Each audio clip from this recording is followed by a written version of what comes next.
I tell you that many of you will be martyrs. Yes, here in America. And they will kill you. And they will try to make a spectacle and example of you.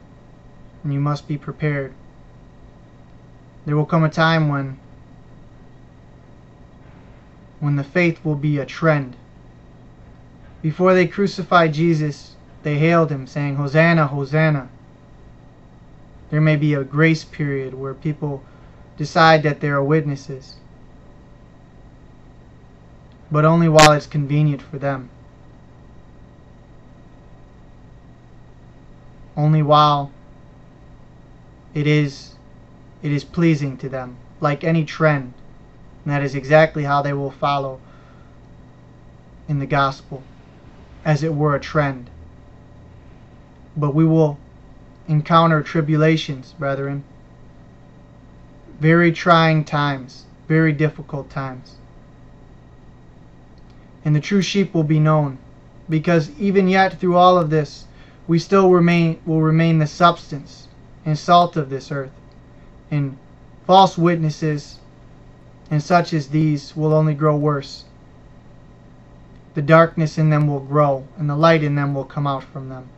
There is only two sides, light or darkness. Either you stand with Jesus in the light, or you are with the beast going to the pit. And they'll hate the beast. There will be many that hate this Antichrist character. They'll despise him when he puts the mark on them.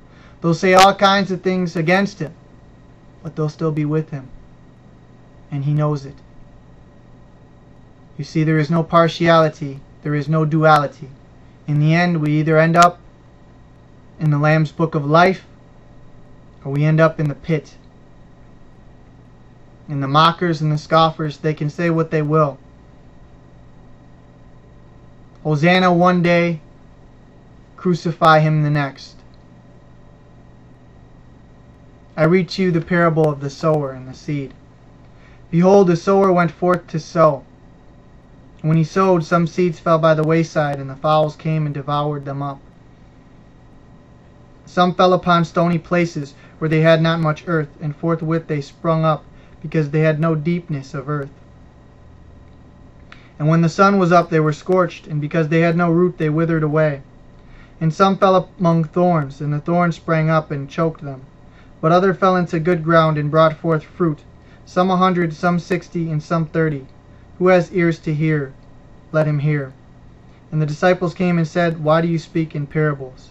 And he said unto them, Because it is given to you to know the mysteries of the kingdom of heaven, but to them it is not given. For whosoever has, to him shall be given, and he shall have abundance. But whosoever has not, from him shall be taken away even what he has.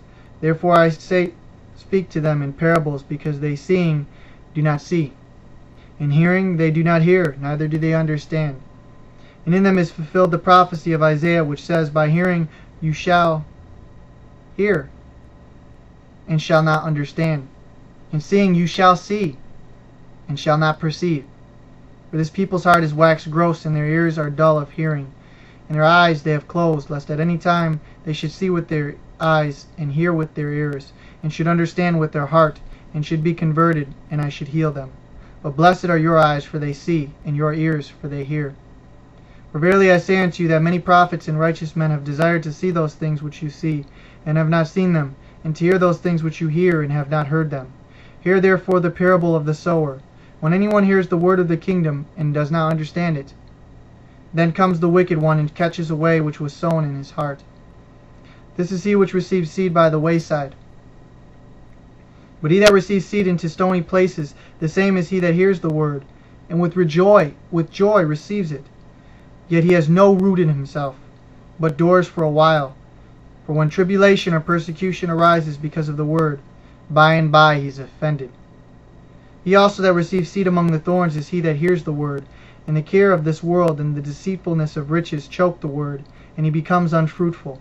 But he that receives seed into the good ground is he that hears the word, and understands it, which also bears fruit, and brings forth some 100, some 60, and some 30. I tell you, things will not be easy for us, and there will be tribulation, and there will be trials, and we will have to dwell in the wilderness.